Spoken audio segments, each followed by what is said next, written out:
کہتے ہیں میں نے سنا تھا کہ نافرمان کی روح بہت مشکل سے نکلتی ہے اور جو نیک لوگ ہوتے ہیں ان کی روح آسانی سے نکلتی ہے. تو میں تو جب گیا یورپ میں تو میں نے بہت سے گوروں کو بڑے آرام سے مرتے ہوئے دیکھا اور بہت سے نیک لوگوں کو بڑی مشکل سے مرتے ہوئے دیکھا.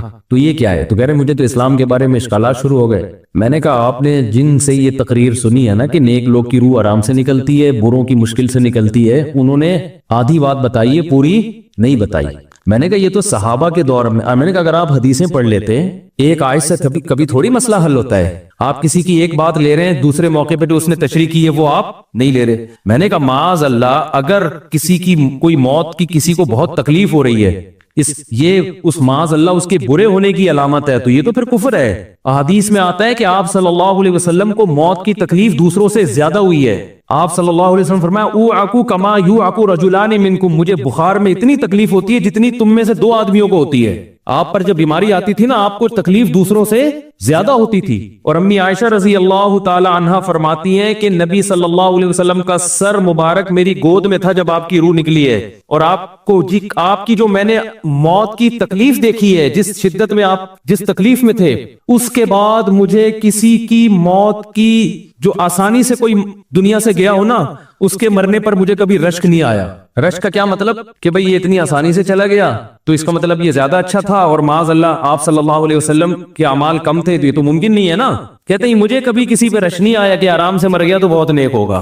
ٹھیک ہے نا، بہت مشکل ہے سمجھانا. امی عائشہ فرماتی ہیں کہ یعنی امی عائشہ کی حدیث کا مفہوم بیان کر رہا ہوں کہ نبی صلی اللہ علیہ وسلم کی موت کے وقت جو تکلیف کی حالت تھی اس کو جب سے میں نے دیکھا ہے، تو امی عائشہ کی بات کا خلاصہ یہ ہے کہ اب اگر میں کسی کو دیکھتی ہوں نا کہ آرام سے روح نکل رہی ہے، یعنی آرام سے مر رہا ہے، دنیا سے جا رہا ہے، تو مجھے اس پہ رش نہیں آتا کیونکہ بہت نیک ہوگا. کیا مطلب؟ اس کا نیک عمل سے تعلق بولتے کیوں نہیں ہے. لیکن ہمارے ہاں سارا مدار کس پر ہے؟ مرنے کے بعد شکل کیسی ہے اس کی؟ آڑا ترشا ہو گیا تو جہنم میں جا رہا ہے اس کا مطلب. اور اگر مرا ہوا ہے دانت کھلے میں ایسا لگ رہا ہے مسکرا رہا ہے، سیدھا کہاں جا رہا ہے؟ او بھائی اگر خدا نخواستہ کوئی لکوے کا مریض تھا، کوئی فالج کا مریض تھا، وہ تو مرے گا تو اس کا تو بیچارے کا ہوگا تھوڑا سا چہرہ بھی ٹیڑھا ہو سکتا ہے، کچھ بھی ہو سکتا ہے، نیک لوگوں کا بھی ہو سکتا ہے. تو مدار کس پر ہے؟ اعمال پر.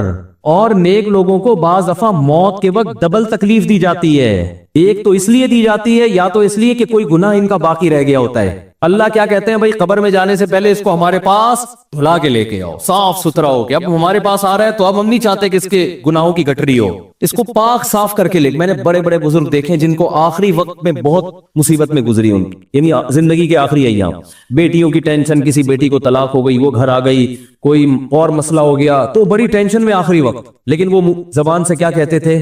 شکر. کیا شاید اللہ تعالی ہمارے گناہوں کو معاف کرنا چاہتا ہے. اولاد کی حدیث میں آتا ہے کہ انسان کو اس کی گھر والی کی طرف سے، اس کی اولاد کی طرف سے، اس کے جسم کی طرف سے تکلیفیں پہنچتی رہتی ہیں اور اس کے گناہ معاف ہوتے رہتے ہیں حتی لقی اللہ طاہرا مطہرا.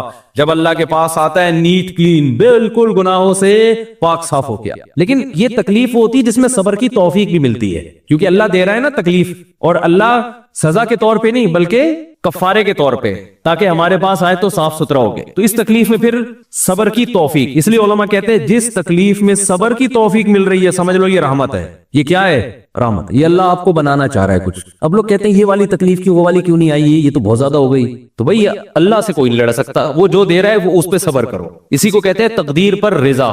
جو اللہ نے مقدر کیا ہے اب اس میں کیا ہے؟ کوشش کریں گے اللہ سے عافیت مانگے، اے اللہ ہمیں تکلیفیں نہیں چاہیے، ہم تو ویسے ہی کمزور ہیں، ایسا نہ ہو تکلیف میں اور ہی نافرمانی پہ نہ آ جائے. ہمیں تو خوشیوں بھری زندگی چاہیے، اور اللہ ان خوشیوں میں شکر کی توفیق دے کے گناہ معاف کر دے. ٹھیک ہے نا؟ جیسے لوگ حکیم کے پاس جاتے ہیں، حکیم صاحب کے پاس دو طریقے ہوتے ہیں علاج کے.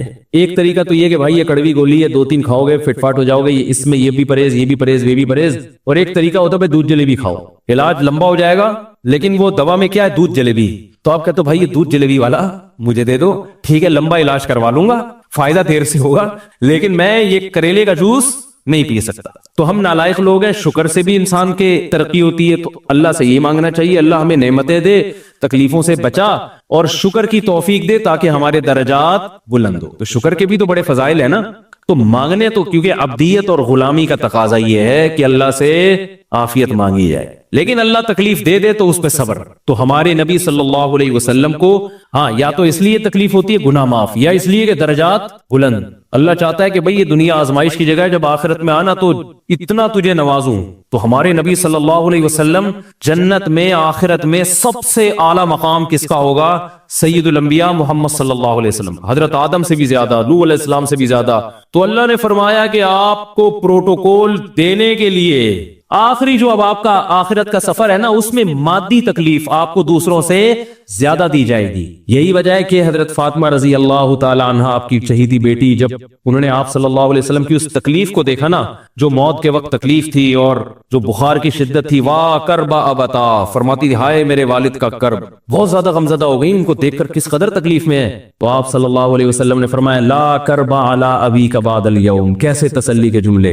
اپنی بیٹی سے فرمایا ہے فاطمہ تیرے باپ پر آج کے بعد کوئی تکلیف، بولو لا کربا علی ابیک بعد الیوم. اس میں بھی آپ صبر کا پہلو تلاش کر رہے ہیں، شکر کا. بس یہ اللہ کی طرف سے آخری ہے. آج کے بعد اے میری بیٹی تیرے باپ پر کوئی تکلیف نہیں. اپنی بیٹی کو بھی تسلی دے رہے کہ غم ہلکا کر، بس یہ اللہ کی طرف سے آخری ہے، آج کے بعد کوئی تکلیف نہیں ہوگی. تو ہمارے ہاں وہ بیچارہ تکلیف سے جا رہا ہے تو یار دیکھا آ گیا نا سامنے، لیکن یہ دیکھا ہم تو کہتے تھے بندہ ہی 2 نمبر ہے، اب آ گیا نا.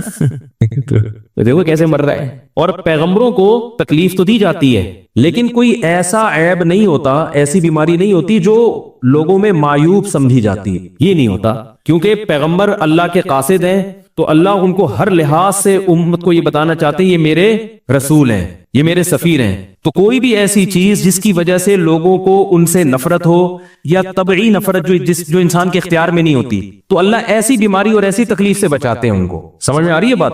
لیکن امتی کو ایسی تکلیف ہو سکتی ہے. یہ جو ختم نبوت کے علماء کہتے ہیں نا مرزا غلام احمد بیت الخلاء میں گر کے مر گیا، تو بعض لوگ کہتے ہیں وہ تو بیت الخلاء میں تو فلاں بزرگ کا بھی انتقال ہوا تھا، فلاں کا بھی بزرگ کا ہو سکتا ہے، پیغمبر کا بیت الخلاء میں انتقال بولو نہیں ہو سکتا، کیونکہ پیغمبر کو اللہ ایسے عیب سے بچاتے ہیں جو انسانوں میں عیب سمجھے جاتے ہیں. تو پیغمبر کو ایسی بیماری نہیں ہوتی، جیسے اچھوت کی بیماری ہے کہ کوئی ہاتھ نہیں لگا سکتا اس کو، ایسی بیماری پیغمبروں کو نہیں ہوتی. کوڑ کی بیماری پیغمبروں کو نہیں ہوتی، کیونکہ ایسی بیماری سے لوگ گھن کھاتے ہیں، ایسی نہیں. لیکن امتی کو ہو سکتی ہے، امتی کو ایسی بیماری ہو سکتی ہے، اللہ اس کے درجات کیا کرے گا؟ بلند کرے گا. اس سے مجھے ایک واقعہ کسی نے سنایا کہ ایک ہندو تھا، اس کو کوڑ کی بیماری تھی. کوڑ نہیں ہوتا گوشت گلنا شروع ہو جاتا ہے، تو یہ بیماری پھیلتی ہے. تو اس کے رشتہ داروں نے بالکل الگ کر دیا اس کو، وہیں سے کھانا پھینکتے ایسے کر کے. کہیں تبلیغی جماعت گئی، ان کو پتا چلا، وہ بیٹھ گئے اس کے پاس جا کے، اس کو کھلا بھی رہے ہیں پلا بھی رہے ہیں. تو وہ بڑا متاثر ہوا، یار سب نے چھوڑ دیا اور مسلمان ہو گئے. تبلیغ والے تو اکرام کا کوئی موقع الحمدللہ چھوڑتے نہیں. تو وہ مسلمان ہو گیا اور پھر اس کا انتقال ہو گیا تھوڑے دنوں میں.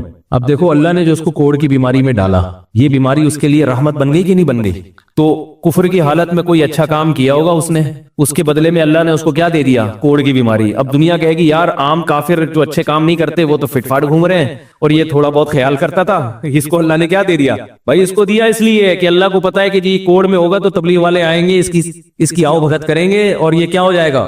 اسلام میں داخل ہو جائے. تو اللہ کے کام ہے، یہ اللہ ہی بہتر جانتا ہے. تو بعض دفعہ اللہ تکلیف میں ڈالتے ہیں تاکہ آپ کے گناہ دھل جائیں.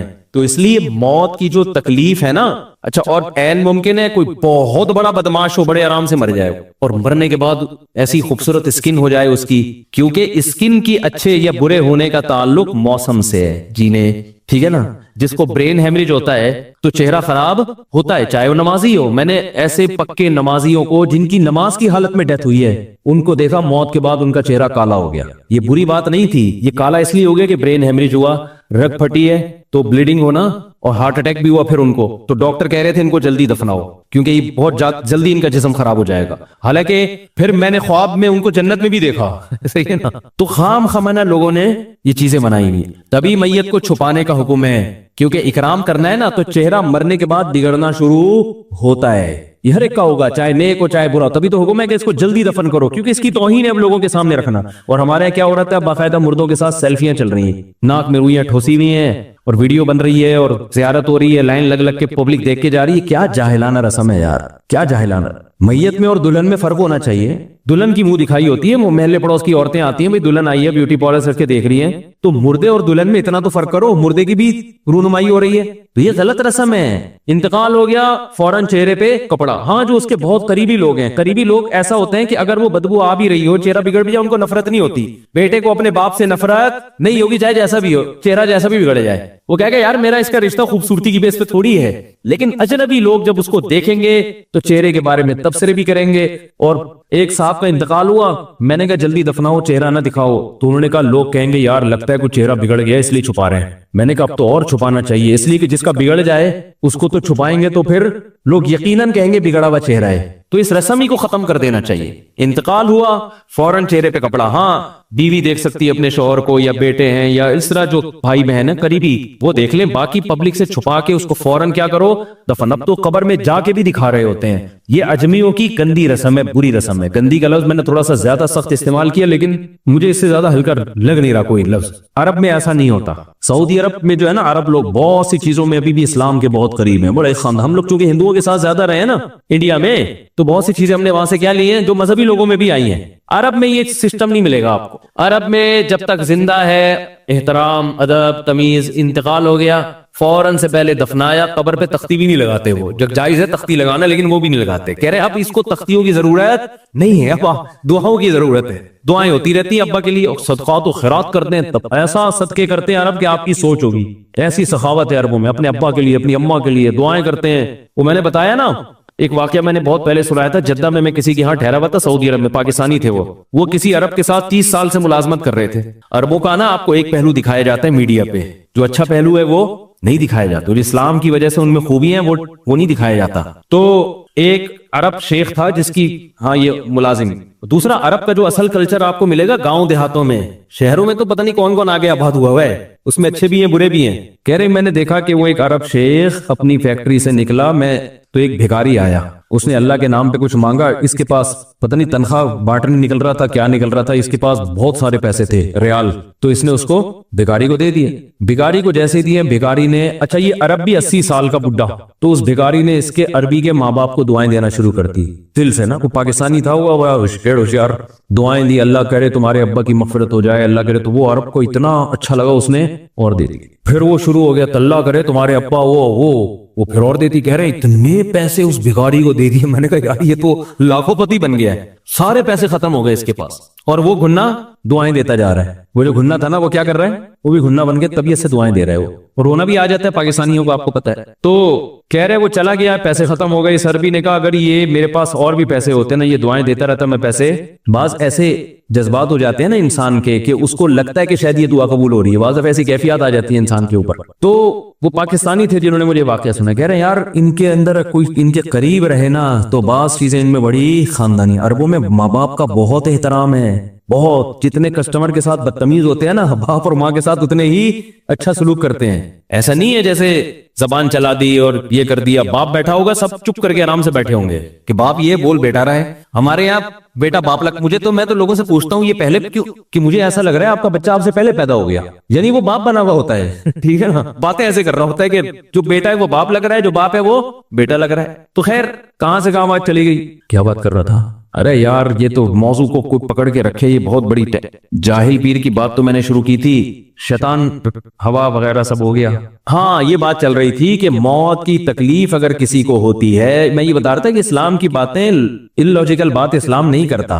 ہاں مذہبی لوگ بعض دفعہ ایسی باتیں کر کے لوگوں کو بیوقوف بنا دیتے ہیں, قرآن کی آیتوں کی غلط تفسیر کر لیتے ہیں کہ بھئی وہ اتنی تکلیف سے مرا, اس کا مطلب وہ جہنم میں جائے گا, وہ نیک آرام سے مر گیا. تو قرآن و سنت سے ملتا ہے کہ نیک لوگوں کو موت کی تکلیف بہت دفعہ ہوتی ہے, زیادہ بہت دفعہ نہیں بھی ہوتی. اب یہ نہیں کہ کوئی آرام سے مر گیا تو آپ کہیں سیدھا جہنم میں گیا, اس کو تو تکلیف ہی نہیں ہوئی, یہ بھی ضروری نہیں ہے. ٹھیک ہے, اس کو بولے یہ اللہ کی رحمت ہے, اچھا گمان رکھنا چاہیے نا کہ بھئی یہ اللہ نے پہلے ہی دھلا دیا اس کو. تو یہ جو موت کی تکلیف جس جو قرآن میں آتا ہے نا کہ برے لوگوں کو موت کی تکلیف ہوتی ہے, وہ روح نکلنے کی ہے, کہ جب عالم برزخ کی طرف روح جاتی ہے اور اس کو برزخ کی چیزیں نظر آنا شروع ہوتی ہیں, تو پھر روح چاہتی نہیں ہے کہ میں جسم سے جدا ہوں, لیکن فرشتے اس کو کھینچ کے نکالتے ہیں. تو یہ عالم برزخ کی چیز ہے, اس کا اس مادی زندگی سے تعلق نہیں ہے. مادی زندگی میں تو کسی کے یہاں گولی مارو گے نا, ٹھا کر کے گئی نکل گئی مر گیا, اور کسی کو کیما بنا کے مارو گے تڑپا کے تو تڑپ تڑپ کے مرے گا وہ. مادی زندگی میں کسی کو آگ میں پھینکو گے تو جل کے مرے گا, چاہے نیک آدمی ہو, اور کسی کی گردن اڑاؤ گے تلوار سے تو 1 منٹ میں کیا ہو گیا, ختم. لیکن جو اس کی روح نکل رہی ہے خدا کے پاس جا رہی ہے, وہ منظر نافرمان کا بہت ہی بھیانک ہوتا ہے, اور نیک آدمی کی روح ایسے پرواز کرتی ہے, وہ اس کی تکلیف ہے. اور اس میں میں ایک واقعہ بھی سنا چکا ہوں, دوبارہ نہیں سناؤں گا, کہ کیسے دنیا میں بھی اس کے مشاہدات ہوئے ہیں لوگوں کو, کہ کیسے ان کو آخرت کی چیزیں نظر آنا شروع ہو گئی, اور وہ باتیں کر رہے ہیں, باقاعدہ بتا رہے ہیں فروح و ریحان و جنت نعیم, جو قرآن میں آتا ہے نا, فرشتے آتے ہیں اس کی روح قبض کرتے ہیں, تو وہ بعض دفعہ اللہ دنیا میں بھی دکھا دیتے ہیں